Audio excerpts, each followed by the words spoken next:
Greetings, everyone, and welcome to Tachyon Transmissions. This is the podcast of all things Star Trek, science fiction, and horror. And today we are going to be concluding our journey through Strange New Worlds Season 3. We hope you've been enjoying, going along week to week with us with each episode. And today we're going to be wrapping up this saga with a ranking of the episodes for season 3 and seeing, which ones we liked, which ones we didn't, which ones we think belong on that top 10 list for the season. So, we hope that you're going to come along with us and make sure you subscribe and like this video and share it. And even though we're going to be finishing up with Strange New Worlds, we have a lot more coming along down the pike that is going to be science fiction, horror, Star Trek related. So definitely make sure you're subscribed for that. It's going to be a lot of fun.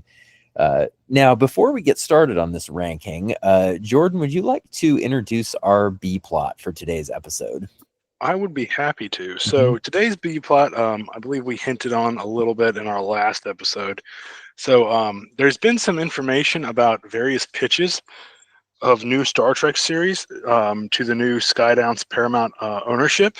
And we've heard a few things, no inside sources or anything, but we thought we'd share that with you guys. So as far as we've heard, there's been right around 5 or 6 different pitches. There's at least 4 from the current secret hideout membership or leadership group. Supposedly one got laughed out of the room. They didn't even let him finish. What we think they are, before I get to that, apparently Alex Kurtzman is refusing to pitch some sort of Star Trek Legacy, some version of Star Trek Legacy, because I think his ego won't let him do it because it wasn't his baby. So, yeah, fun stuff there. And either way, it doesn't matter because Jerry Ryden has shot everything down that wasn't done by Terry Metalis. So that is not one of the pitches, even though Skydance Paramount has requested one B Legacy. So is there one? Is there a new pitch in development? Perhaps. I don't know. One we know for sure is the Tawny Newsome Risa knockoff sitcom. And surprisingly enough, it seems like it was relatively well received, which, Byron, I don't know about you, but that seems like kind of a shock to me because that seems like a horrible idea. Yeah, I feel the same way. Like I feel like it might be a little bit too far because I love workplace comedies. I love sitcoms. Like they're just really fun to watch.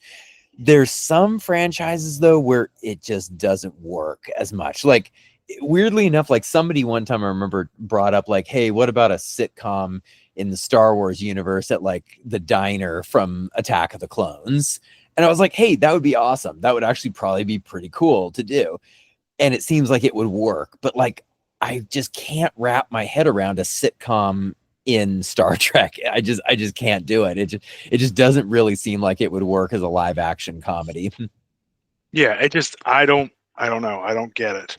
I do know according to the YouTuber I watched, supposedly 2 of these are animated series. Whether one is a Lower Decks follow-up, I have no idea.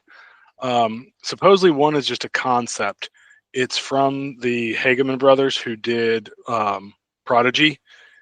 That could be interesting for sure. I mean, Prodigy was great. I'm a huge fan. Would love to see more from them. They really seem to understand Star Trek along with Terry Metalis. They're supposedly, now this is where it gets interesting. Now, I believe there has been a pitch for Star Trek United, but that was not through Secret Hideout. That was through I think Mike Sussman himself went and pitched that. Whether Scott Bakula was with him, I have no idea. If it were me, I would have wanted Bakula there. I think it gives you a lot more bargaining power. It just shows how serious you are.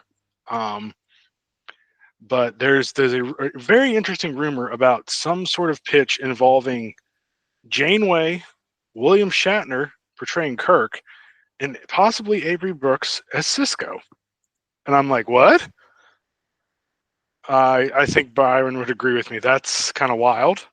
It's a very intriguing and odd premise. Like, do we have any idea if this would be animated or live action? There was nothing saying or indicating which way it leaned.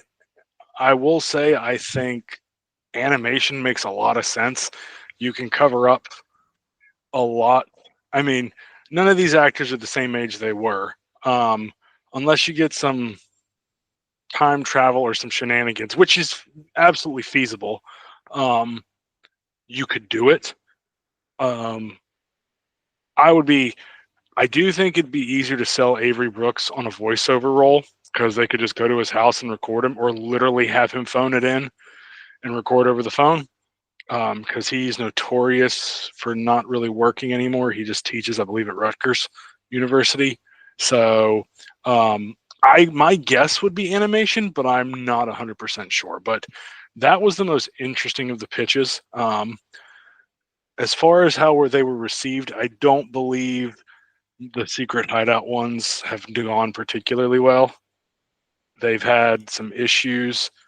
Um, I don't know. Secret hideout's not going to get another deal. They're trying, but I mean, we could beat that dead horse forever. But they've been up and down. I think is the nicest way we can describe the Kurtzman era of Trek. So Completely agree. Like, I think the fact that they're pitching as many shows as they are, like, at first I thought, oh, it's just because, each pitch is getting shot down, so they're coming up with new ones, which is very possible that is also part of it. But I also think that it possibly is exactly what you said, that they're trying to salvage this deal, because, like, I could see the new owners possibly retaining them for maybe one show if they like it. If they like that workplace comedy, maybe they commission that or something like that. So I could see that, but obviously Secret Hideout doesn't want to just be running one show. They want to be retaining control of Star Trek. I completely agree with you that I do not see that happening at all. I think it's like a 99% sure chance it's not going to happen.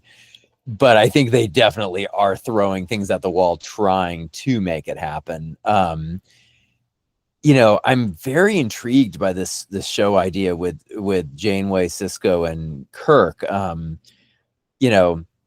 I think it'd be really interesting, and I'm honestly kind of not even opposed to it being animated. Because I know, Shatner is in his mid 90s. Brooks is, I think, in his 70s now. he's in his 70s. He may even be pushing 80. Yeah. Okay. And then even the actress name is escaping me. Kate Mulgrew. Kate Mulgrew. Yeah. I mean, she's getting up there herself. She's probably she's the youngest of them, but she just turned 70. Yeah. So so they're all up there, and and it might be too much to ask, to do like a mini series or a film. A film could possibly be done, but we'll see. But but even an animated adventure would be cool. If that's a way we can get these characters back, I say go for it. We've seen how good and how high quality animation can be nowadays. I almost wonder if it's like an animated anthology type project.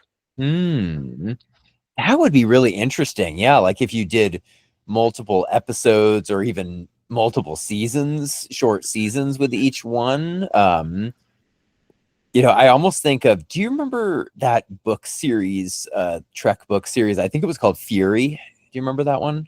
Yes. Yeah, where it was like each book was a different era and then they all kind of crossed over a little bit.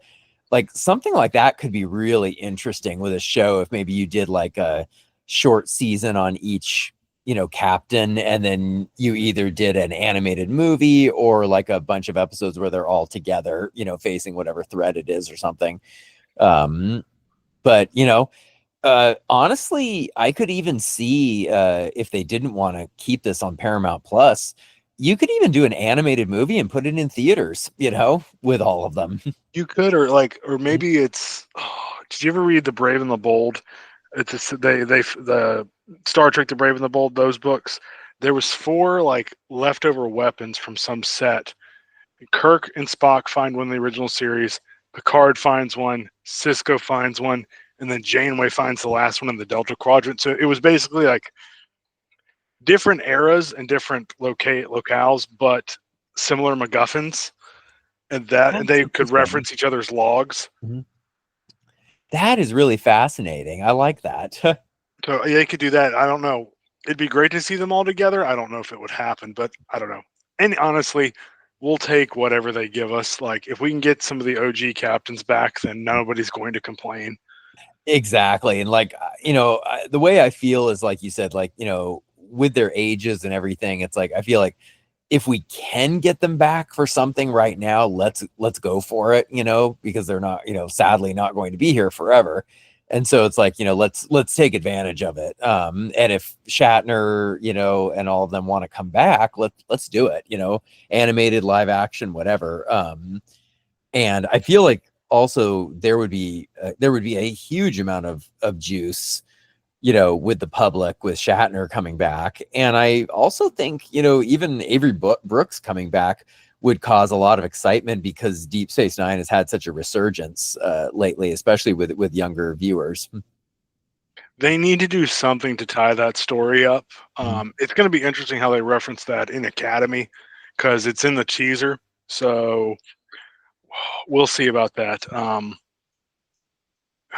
There's so many different ways they could do it, but it would be nice to at least get a little bit of closure because that's, of all the Star Trek plot threads, that's probably the biggest one just left dangling, I would say. No, absolutely. And yeah, it's like, like I said, I think it would be interesting. And, if we can get, if Avery Brooks is willing to come back to do a voiceover, yeah, do an animated movie about him, with him voicing the character again, like, we saw with, were you a Smallville fan? My brother's the bigger Smallville fan than I am, but I have seen a good bit of it. Okay.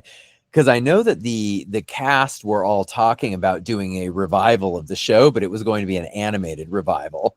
And it was going to be like one or two seasons or whatever. And it kind of got canceled because of James Gunn and the DCU.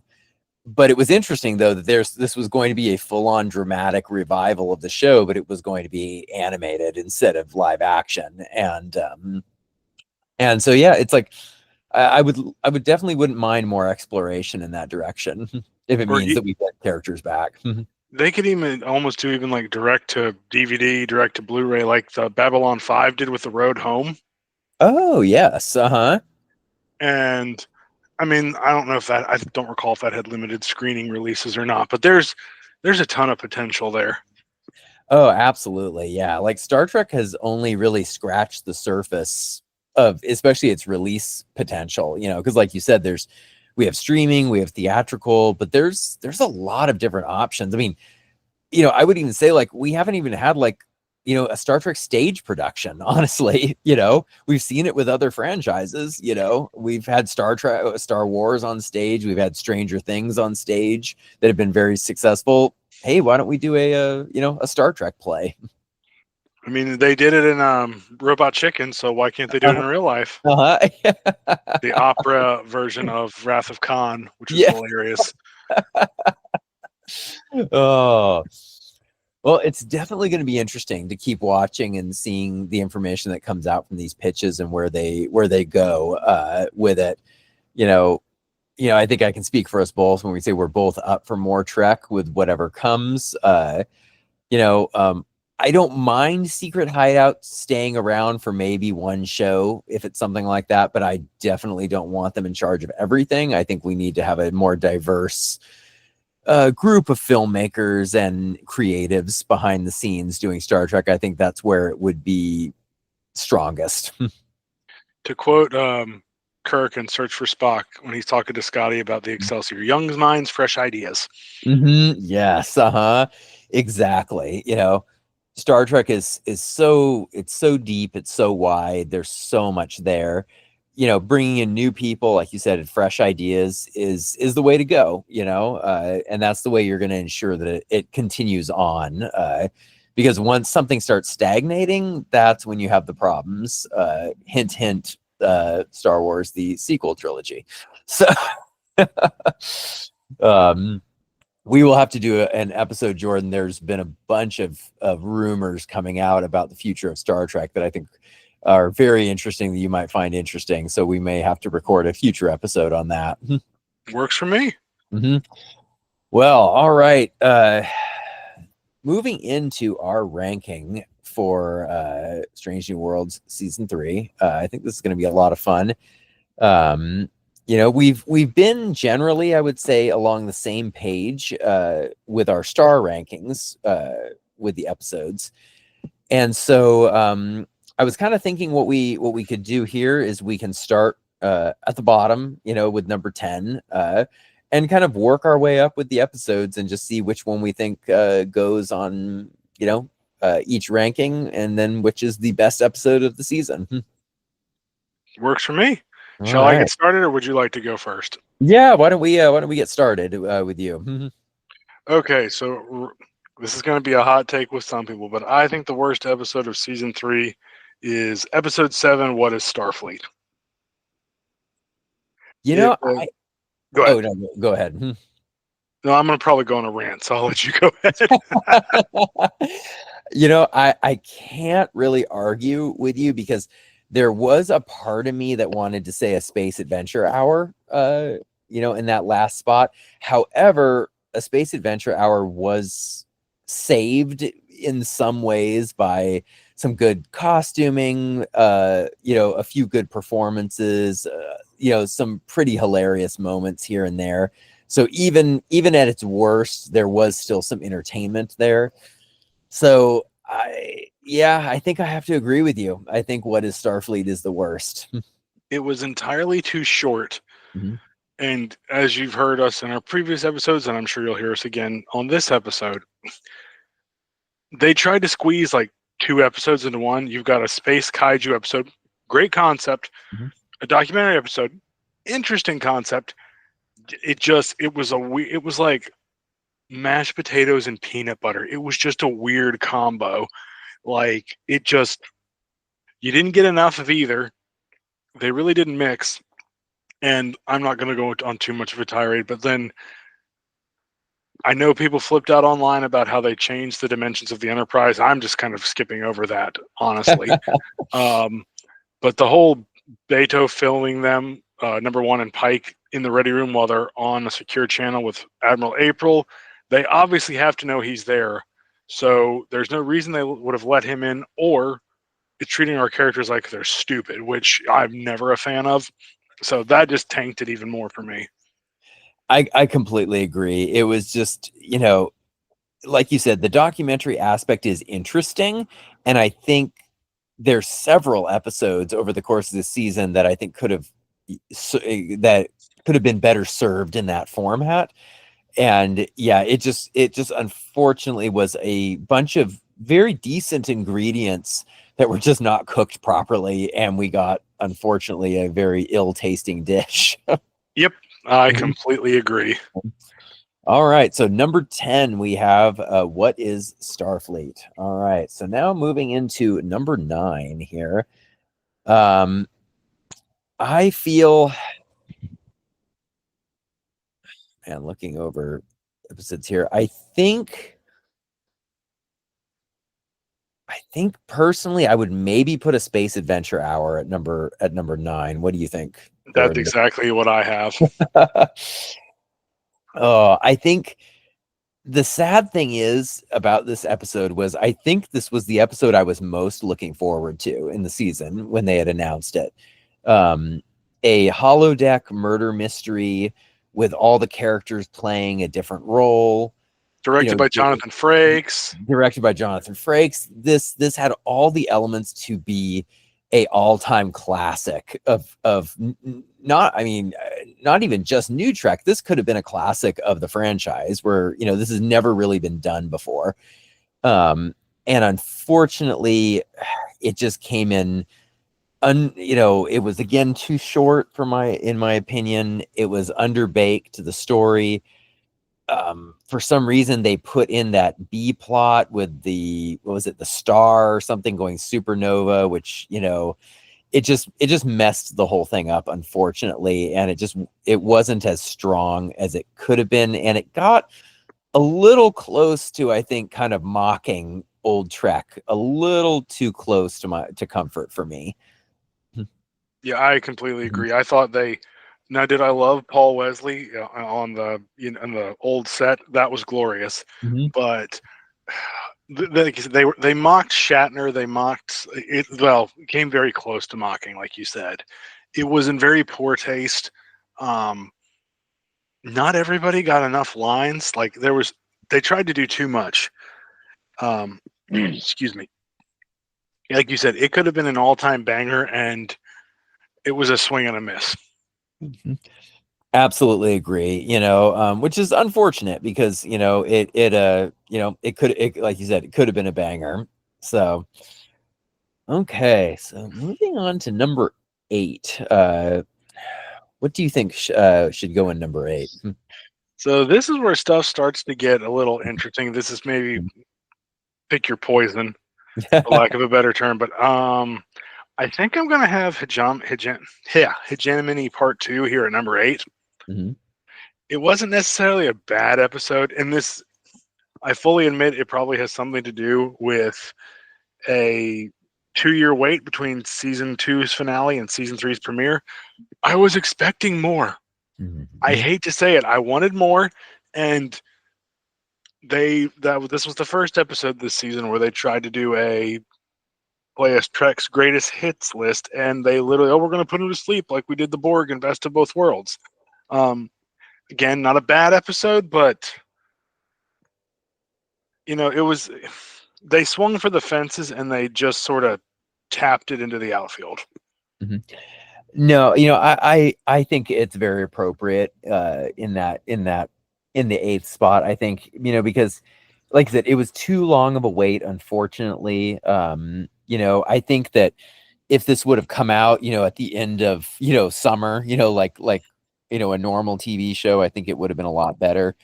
But yeah, it was too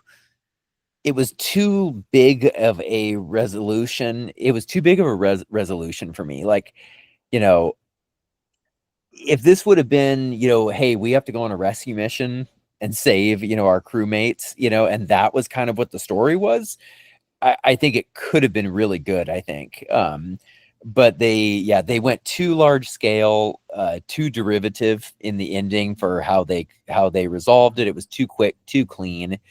And uh, it's just too bad. I think that it would have benefited from maybe a few more rewrites of the script to maybe make it a little bit cleaner and maybe a little bit simpler, possibly. And not simple in the sense of the conclusion of it, but simplify the plot from maybe not being quite so sky high takes. Yeah, the Discovery version where everything is a universe-ending event, Exactly. like the apocalypse. Like, there's been a lot of apocalypses this decade. Okay, like Mhm. no, I completely agree. Like I said, I wanted a little bit more. Part of it was the wait, but wasn't bad. But Yeah, it exactly. And that's the thing. It was not a bad episode at all. It just wasn't as good as it could have been. for sure. All right. So now let's see. Moving on to the next episode here. I'm making my own little notes here as we go along. Um and like you said, it starts to get a little tough, as we go on because, with some of these episodes. For the 7th spot, I'm a little torn, honestly. Part of me, part of me wants to say Through the Lens of Time, but there's also part of me that says the Sailot who ate its tail. I think I have to go with Sailot. What do you think? We're close. I think I've got those two at 5 and 6. Yeah. The one other one I'd throw in there was the finale, New Life and New Civilizations. Okay. Mhm. I was trying to decide, okay, of the whole Bethesda thing, which episode was better? Did I enjoy Through the Lens of Time more, Mhm. or did I enjoy New Life and New Civilizations more? That's very true. Oh, that's tough. I think I'm gonna go. I'm gonna go with you there. I think with a New Life and New Civilizations because through the lens of time. Well, we'll get to that with through the lens of time. But yeah, there was issues with New Life and New Civilizations. Namely, what we brought up in our review, the derivative nature of using inner light again, and but doing it in 10 minutes. Yeah, exactly. And I think it just kind of goes back to a lot of what we said, that so many of these episodes could have been two-parters. And I think that New Life and New Civilizations as a two-parter probably could have been pretty good. But again, just kind of smashing it into that small runtime. Um, and in my opinion, that New Life and New Civilizations had a very lackluster ending. To the Vesda storyline, at least.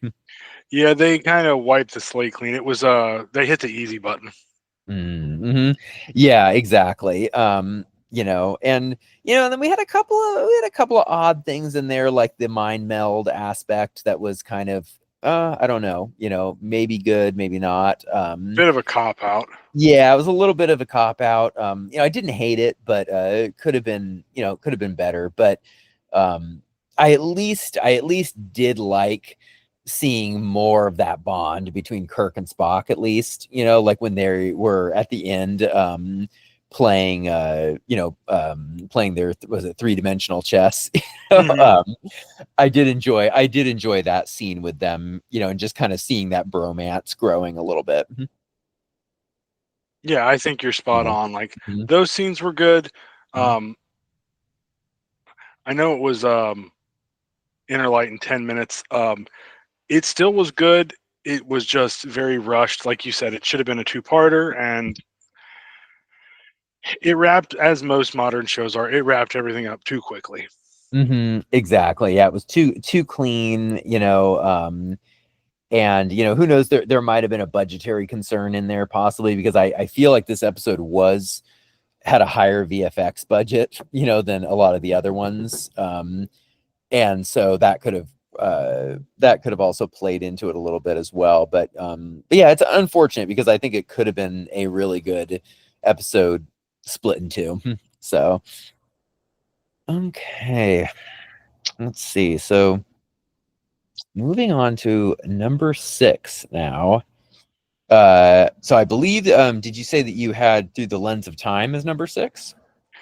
It's sort of a toss up between Through the Lens of Time and the Sailot Who Ate Its Tail. Okay. That's a bit of a tough one.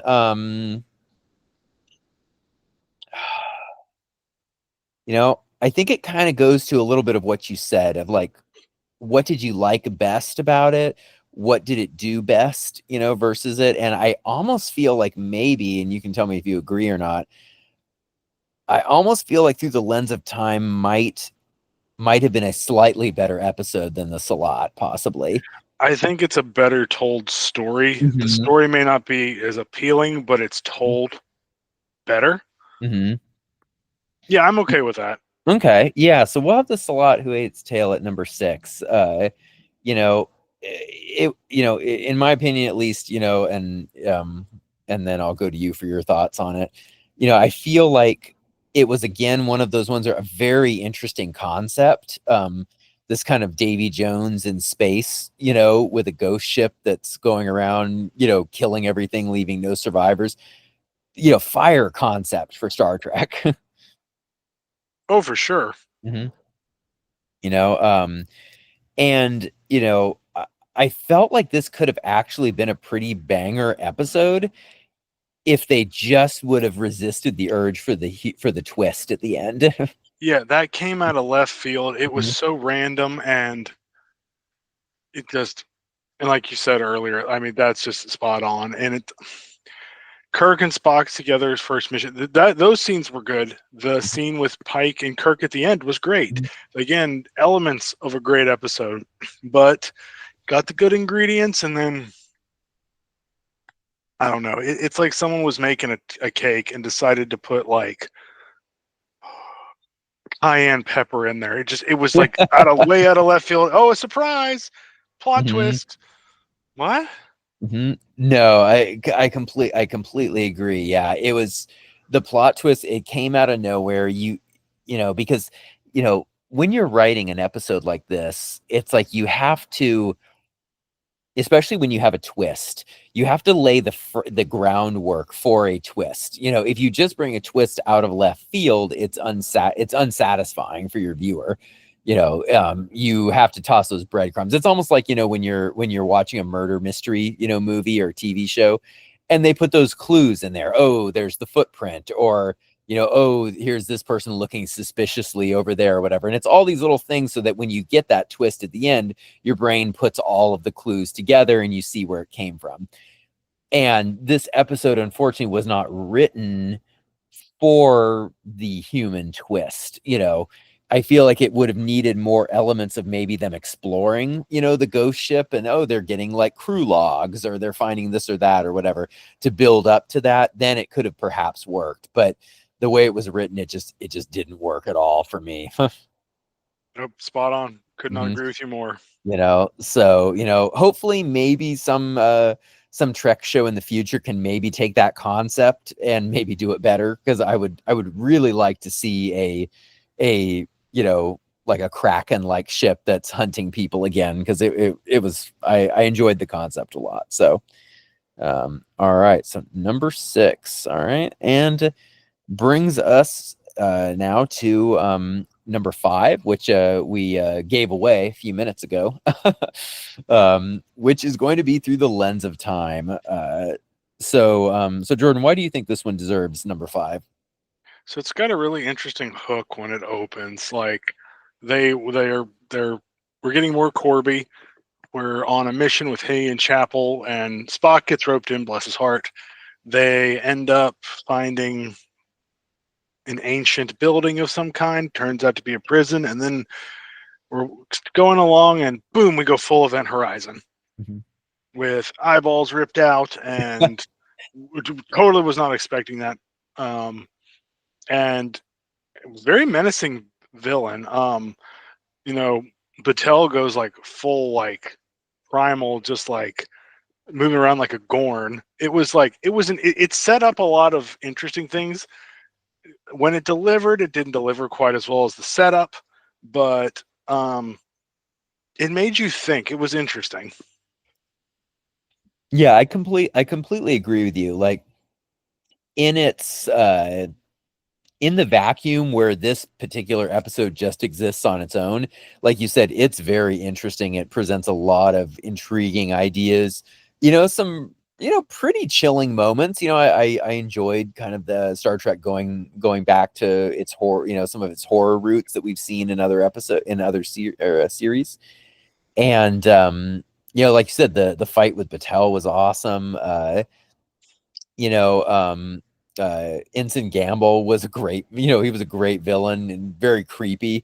And so yeah, it was, I think it delivered. At the end of the day, I think the Starship storyline with Gamble was probably stronger than the planet side storyline. Um, Agreed. but overall, I still enjoyed the episode. Like you said, unfortunately, in its part 2, it didn't quite deliver on some of the thrills and chills that it introduced um, in this particular episode. But I feel like it was more of a hit than a miss. Agreed. hmm You know. All right, so that was number 5. So we are now moving to number 4, and we have 4 episodes left here. So let's see. Number 4. We're starting to get into more of the tough areas, I think, with these episodes, because obviously the higher we get up, the better they get. So Yeah, I feel um, like there's a clear number one, but 2 mhm. through 4 are somewhat interchangeable. Yeah, like I almost want to say maybe for 4, maybe 4.5 Vulcans, maybe. That's what I was gonna go with. Hmm. Yeah, because like, you know, a much more delightful episode than I was expecting. Not gonna lie, I was very nervous about it ever since that preview came out. I was just like, I didn't know what to expect from it, honestly. Um, it suffered from some of the same problems, I think, that this season had, of being too short, resolving too quickly. Um, you know, I almost want to say I feel like this episode really didn't have a third act. It feel like it kind of just went first act, second act, conclusion. Oh Um, God, yeah. but there was a lot to love, though. Yeah. These writers do comedy better than they do drama. At least they did this season. I think Patton Oswalt is just delightful in everything he's in. And he really helped sell this. And that just he and Spock together was glorious. And Mhm. Una, and that's such an odd pairing, but it's hilarious. He and Una. I did not think that was going to work at first, but it it was so funny. Oh my gosh. And I loved, they made his name Doug just work perfectly. Like it made sense, and it just was funny. Um and also that just hysterical after credit scene with Doug and Spock. That was hilarious. It was so funny. Oh my gosh. And and then I'm almost certain, probably 9 out of 10, I'm pretty certain that the smile at the end with Spock was probably just him laughing and breaking character, but they decided to keep it. You kind of have to. Like with Patton Oswalt, you're not going to be able to keep a straight face. You can't. No, it's impossible. If we were laughing that hard watching it, I can't imagine what the cast, was doing, having to deal with that. But yeah, overall it was a fun episode. I enjoyed it. Like you said, they write comedy, better than they do drama. As I said, a few issues here and there that could have been better. Leon going full Romulan was entertaining to watch. Her basically coming up with a plan for galactic genocide just on the fly. We're going to take over the galaxy today, Pinky. Yes. Oh, that was a really good reference. It was really funny. So yeah, I think that's a very appropriate number 4. So what do you think for number 3? So I'm thinking Shuttle to Canfori for Mhm. number 3. Mhm. I would agree with that. I think that's a very fair number 3. A zombie episode is what nobody was expecting, but it kind of works. And how they tie it in with Ambassador Dakra and call back to that episode from season 2 was great. I don't think we can ever get too much Dr. Mbenga. He's great. Mhm. You gotta love Babs. Mhm. He He delivers in every episode he's in. he delivers in every project he's in. Mhm. I mean, he's just great. Heck, give him, is it, they want to pitch some new shows, pitch a show with him as the lead. We'd watch it. Hey, honestly, you know what? Medical shows are all the rage. Grey's Anatomy. We have Brilliant Minds. We have every year we have new medical shows. Why not Starfleet Medical? Honestly, with him as the lead. yeah, I'd watch the crap out of that. Mhm. I mean, can you imagine kind of how cool every episode is them with alien diseases and everything? It'd be awesome. Yeah, that would be the show no one would complain about Kirk guest starring every other episode. Mhm. To boldly go find new STDs across the galaxy.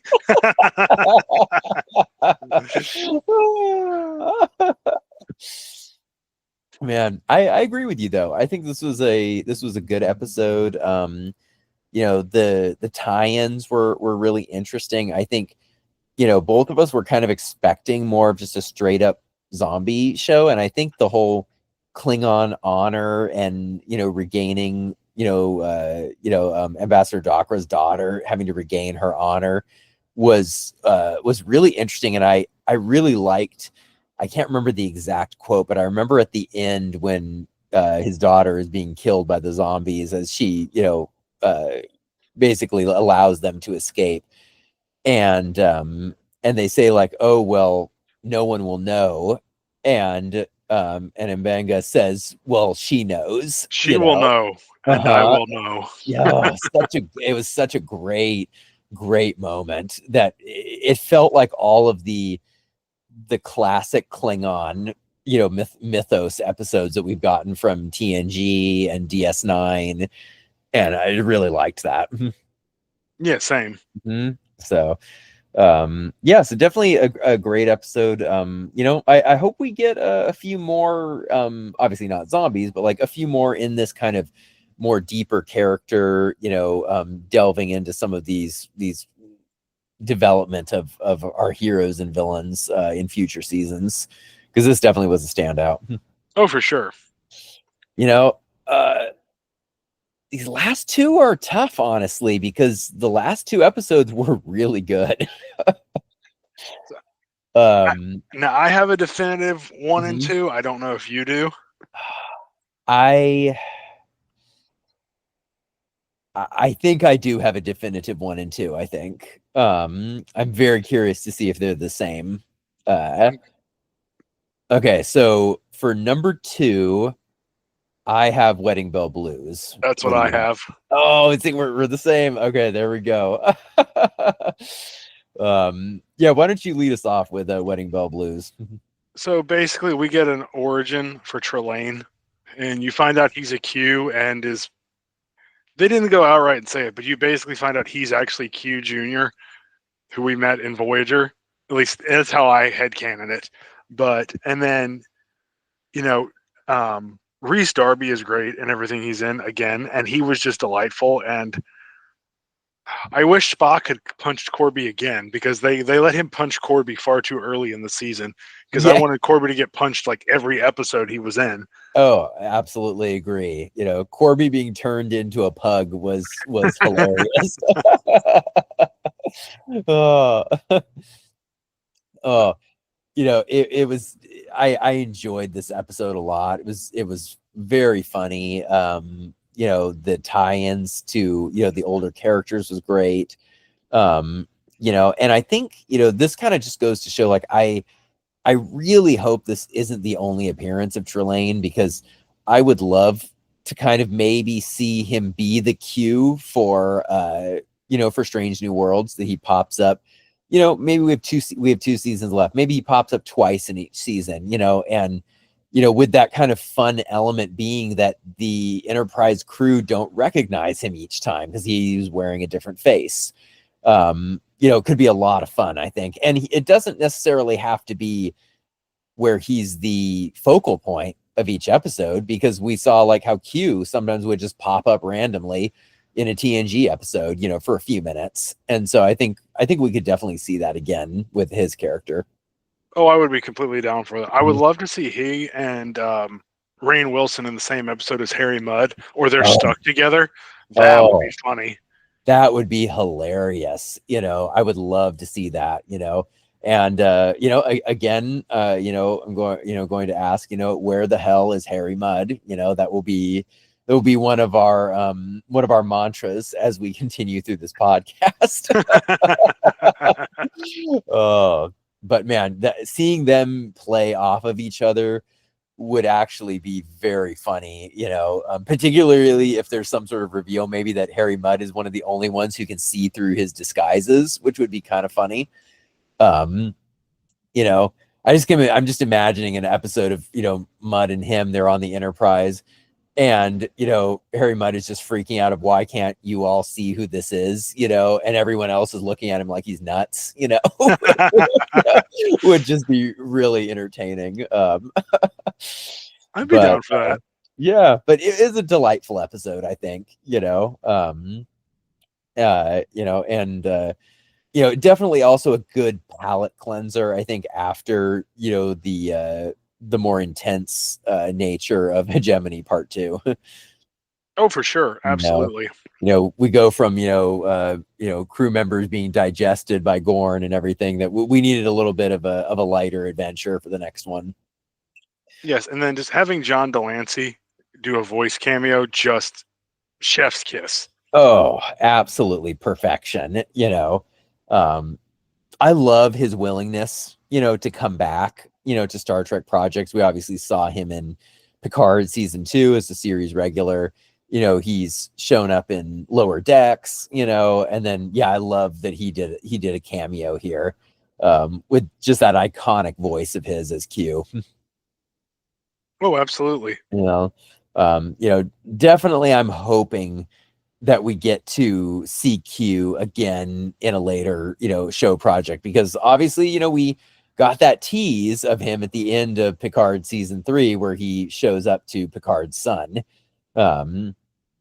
And so definitely some hints at further adventures. So hopefully we get to see him again, especially his new outfit was awesome. Oh, absolutely.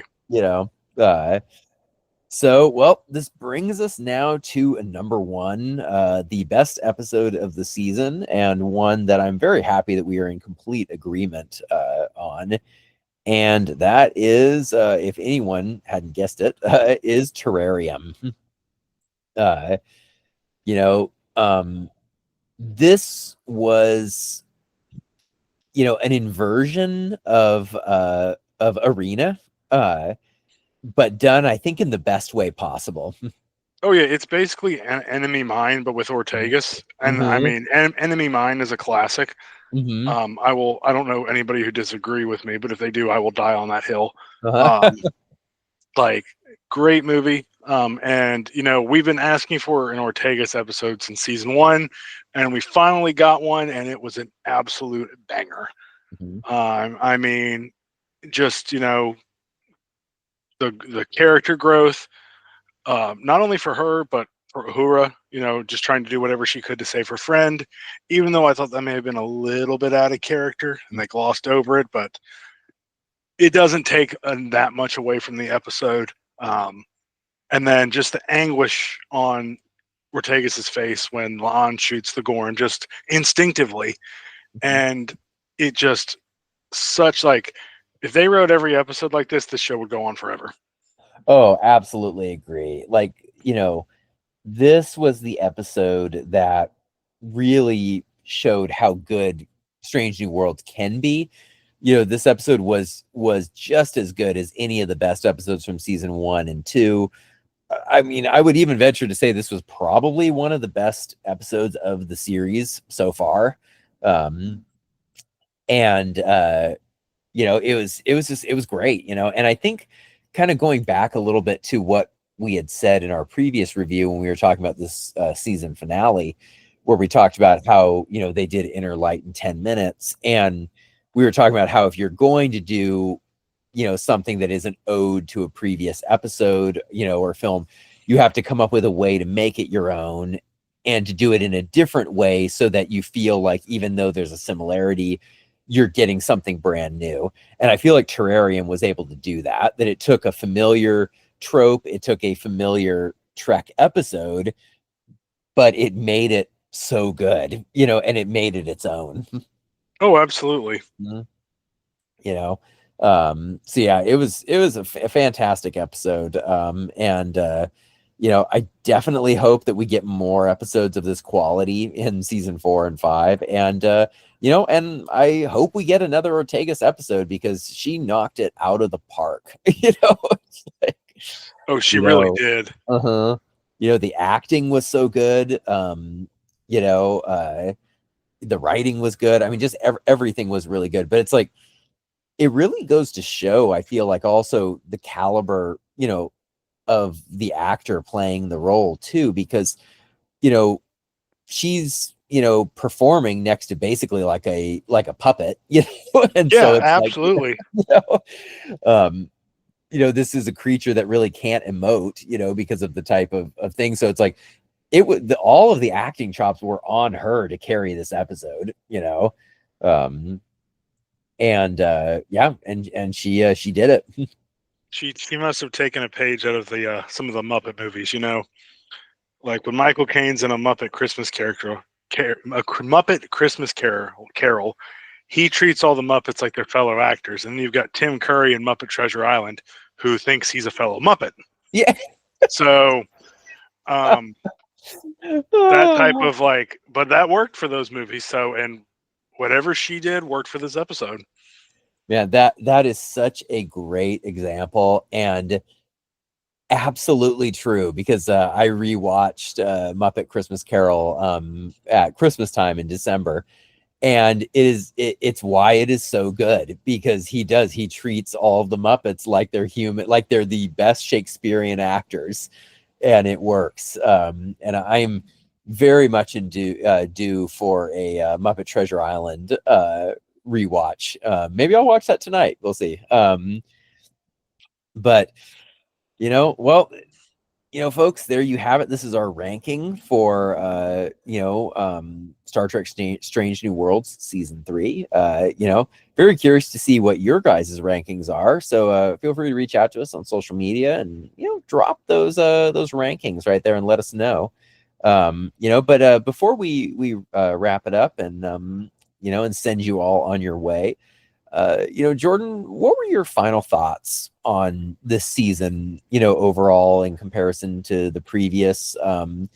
Did you enjoy it? And, and do you have a star ranking of 1 out of 10 for the season as a whole?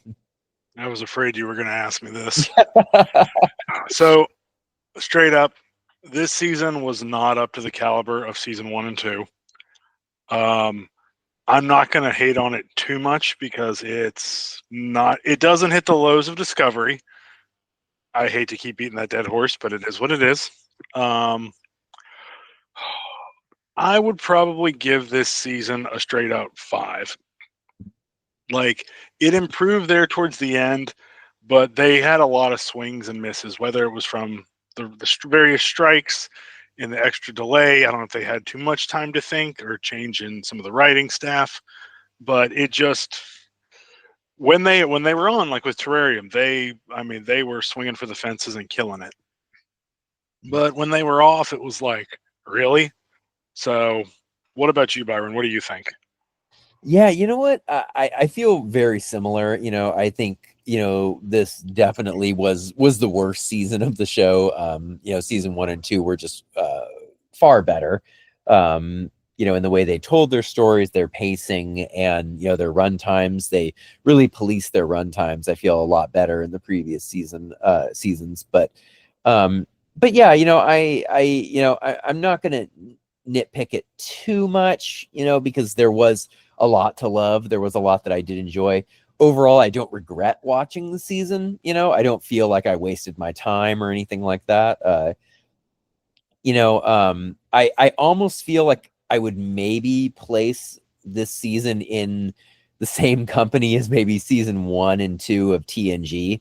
In the sense of where I still think seasons 1 and 2 of TNG are better than this season. But it's kind of in the same, it shares the same company of just being uneven, a little rough. There's some gems in there, but you really have to dig around to find them. Yep, great analogy. So for my star ranking, yeah, it is tough because like I generally like to be a generous person, when I'm ranking. Like, if anyone follows me on Letterboxd or looks at my rankings on there, I'm very generous, with my stars, just because, when I go in to something and when I'm grading it, generally I go by 2 rules that I say, did the film or TV program um do what it set out to accomplish, and did it do it well? Those are the 2 things I normally look at. um and and I feel unfortunately this season really didn't do what it set out to accomplish, and it didn't always do it well.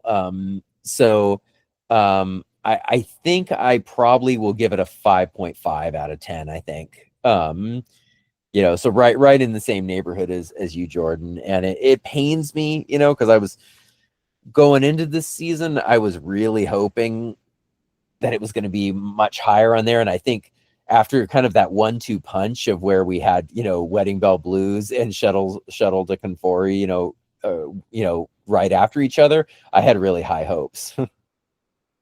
Oh, absolutely, I agree.